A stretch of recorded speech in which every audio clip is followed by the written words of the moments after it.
They never knew that anything like that could ever happen. And as I speak about that, let me just skip over to Joshua.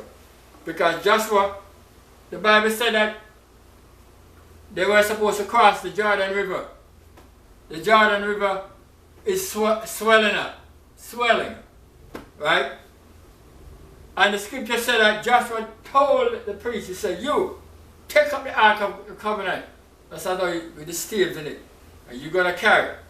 And as soon as their foot stepped down into the river, right?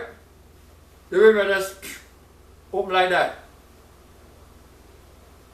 And then the rest of the people pass over.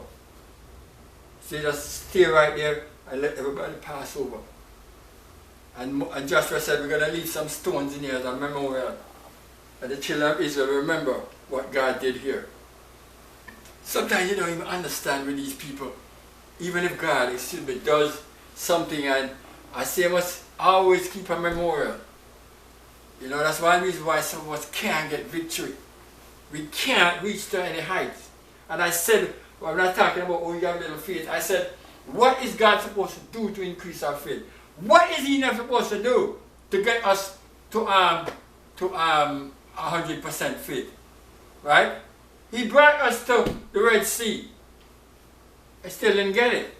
He took you to Mara. You didn't get it. Right? He took you to the rock. You didn't get it. Right? He took you to Manna. You didn't get it. Right? After a while it was just about lust instead of really believing God by faith, by walking by faith. And so they went through all of these things. And as I said, I talk about Deborah and Deborah here because I know some people, because they don't love women, they try to give the glory to Deborah, but there's no glory to anybody anyway. I'm talking about these were the days when God fought for Israel. Right? When God was in charge. Okay? There was nothing much they had to do. It's like when the priest stepped down. The Bible said when the Jerichoites were watching it, they said, well, how does that happen? They just stepped down in the water, and the water just set. Then the water, the Bible said, heap up over the side. And like the Red Sea was like on one side of the wall, the other side of the wall.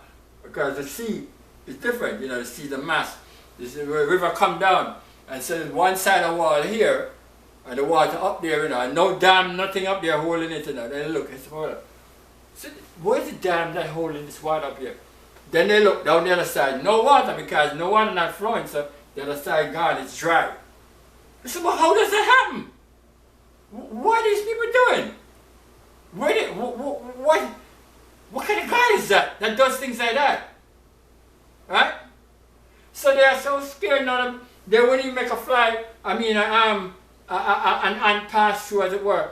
They lock up the place and say, no, we can't afford to take a chance with these people. Right? And God said, they're not going to let you into the city, Joshua, but I am going to let you into the city. Okay? I don't need any battering rams. You don't need any slingshot, nothing whatsoever. God said to Joshua, just tell these people, we're going to march around the city. We're going to march around them 7 days. And every day we're going to go on. He told them, he said, don't make a sound, just your feet. Boom, boom, boom, boom, every day. And when you finish marching around it, just go back home, cook your breakfast or your dinner, your lunch. Everybody lie down and relax. So you can't say anything. But when he said, now, listen to me, today now, the 7th day we're going to go around it. Alright? And when we go around with it today, when I said you shout, you're going to shout. And you're going to see all the walls, everything what they had there to protection, going to just drop down like that. Men might be standing on the walls as sentries or whatever, up there. You're going to just see them just collapse right in front of you. So when they went around the seventh day, and Joshua said, they're looking and they say, well, normally they march around one time and then go away. which we don't understand why they're doing. Why they don't attack, they don't do anything. This time they see them go second time, third time, fourth time, fifth time, sixth time. The Jerichites are confused. But when they got to the seventh time, Joshua said to the people, he said, show up! He said, your time now! Your time! God has given you the city. Your time for victory. And he said, show up! But the Lord has given you the city. And they shouted with a great shout, blowing the trumpets and everything. And all of a sudden, the wall just fell down flat. The Jerichites don't even know what it is. They don't even know what happened. They have no idea. Where are we? They were conquered just like that. That's when God is in charge. No man in charge. The people asked for a king. Saul with the flames himself couldn't even do that. Not even David. Right? In the days of King David. You see, sometimes when we compromise the power of God, you know, that we're saying like, you know, it's like, I was thinking about this week with, let's talk about Lot, right? The angel said to him, Lot, I can't do anything until I get you out of this place, because my king have a covenant with his servant named Abraham to take care of you, to get you out of this place safely. And we come here, we're trying to work with you to get you safely. It's daylight now and we need to destroy this place. What? He said, okay, escape for thy life, flee to the mountain, tarry not in all the plain, don't look behind you. Here comes Lot with this dumb excuse now talk about, how am I supposed to go to the mountain? If I go there, something's going to happen to me? What kind of rubbish is that you're going to say? If the angel told you to go there, there's no question about it. You're going to be safe. Why? I mean, these people, when I tell you that people are lost and God can't help them, why is God going to take you out of danger and throw you back into danger? Is God, what do you think God for?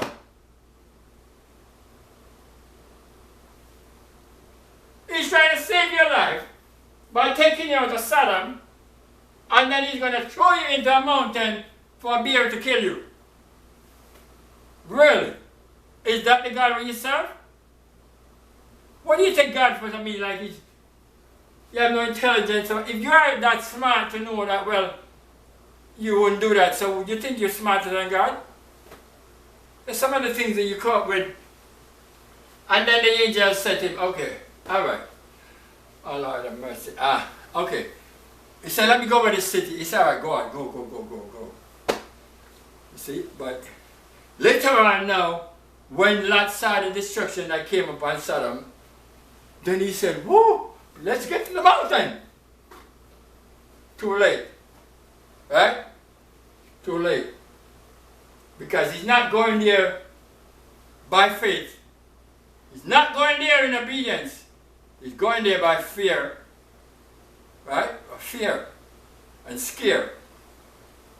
And really being disobedient. Because he circumvented the commandment of God. And he went there and got himself in trouble. Because he got killed, but you know the story. I'm saying to you that sometimes it's how we really are, trying to circumvent, trying to water down what is faith and what is the power of God. Sometimes I say that, you know, God won't so and so, and God will so and so and so, and God will, yeah, but I mean God will so and so. What do you mean? What is that all about? What is that all about? Tell me, what is it all about?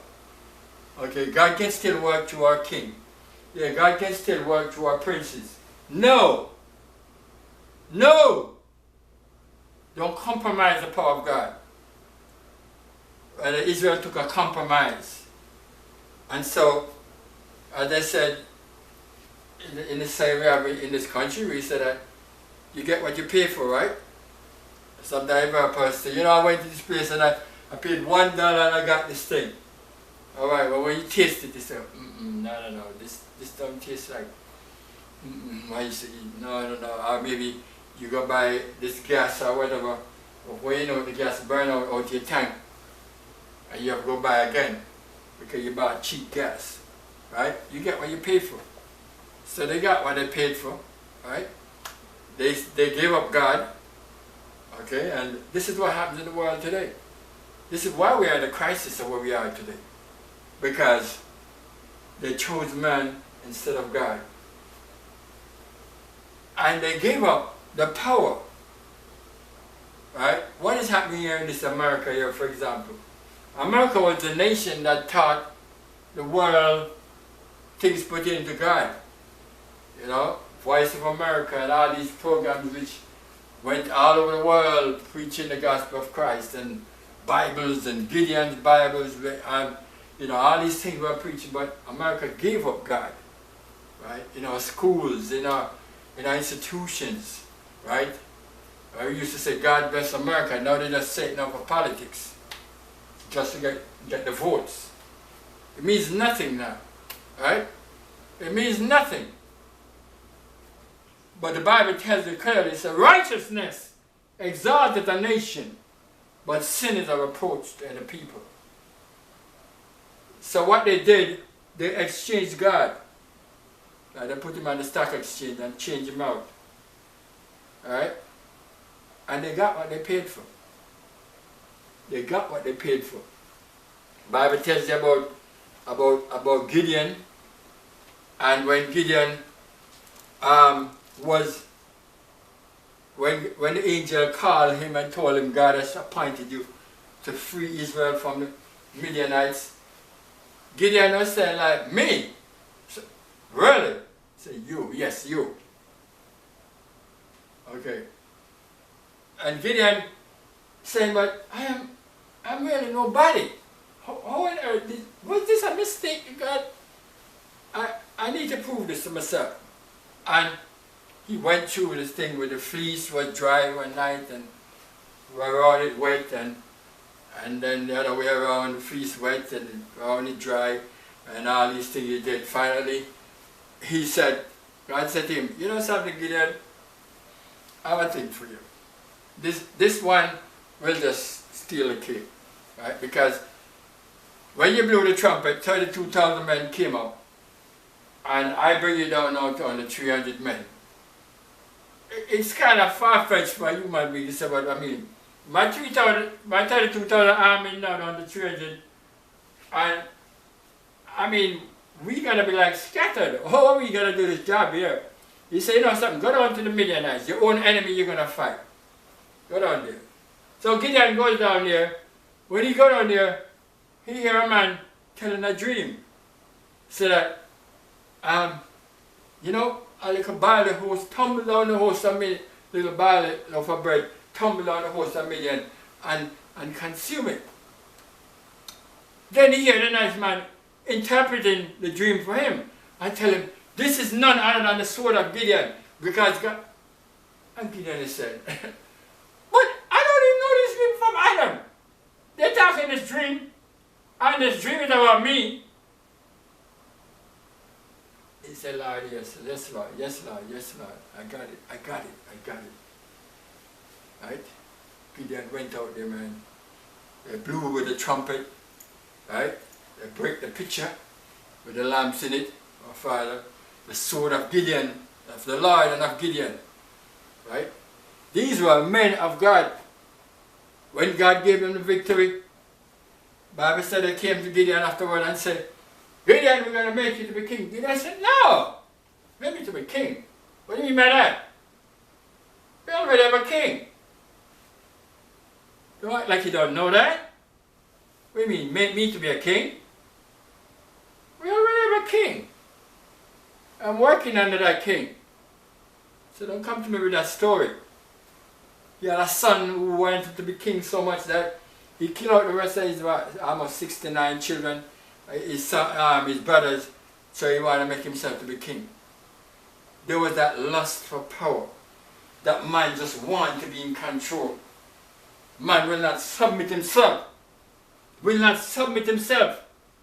to the power of God.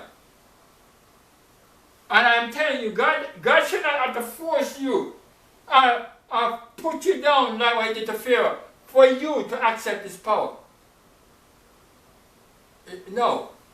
Then you're not saved and you're destined for hell. God shouldn't have to force you to do it. You're supposed to just bow before the King of Kings. He shouldn't have to force you to do it.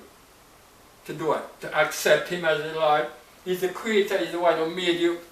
Without him you are nothing. Right? So I'm telling you, sir, even in the days of King David, who gets all the glory about the power with Israel fighting an army, but David never saw the things that Moses saw. The days of David pale in comparison to the days of Moses. Moses was, you'd say, was the greatest fighting general that Israel ever seen. All because he didn't fight the battles for himself. He had a thing in his hand, a rod. And any time you see him hold up that rod, you devils of hell, you know it's hell you're going to have when you see Moses hold up his rod. Not a sword, not an M16, no bomb of hell. All he had was a rod. When you see Moses go out, the Bible said Moses went and God said to him, take the rod in your hand. Just take that rod with you. And you see when you hold up that rod, the Bible said when he went in Pharaoh, and Pharaoh see cast it down and become a serpent, he thought it was a joke. So he tell his magicians to come in there and they do the same with a trick. And then Moses' rod just swallow up all of them. And then Moses did like this and pulled the serpent and did like this and became back a rod in his hand. And Pharaoh must have said, wow, really? How did he do that? You see the faith and the power that these men had to have. The Bible said when he first threw down the rod, it became a snake. Moses ran from it. Right? And I would run from it to a snake. But God said to him, that same snake that you see there, you're going to take it by the tail and pull it right back up. Not by the head, you know. Because you know the head is where it bites you. Right? And it could poison you. But he said, not by the head, but by the tail. And it's going to turn a rod in your hand. You know what a test of faith God had put on Moses that day? And that's why some of us, we don't get to that point. Where we have that test of faith, where we can just trust God altogether. That's where God put Moses. You see? He had to hold on to that thing. I remember reading that story many years ago and I was saying to myself, when I was much younger, I don't know how I would really do that. Because it takes courage, it takes faith. It's not just courage, it takes faith to believe what God said. But you didn't turn it into a snake. Right? It was the hand of God. Now God is saying, hold it by the tail and pull it up. And it's going to turn back a rod in your hand.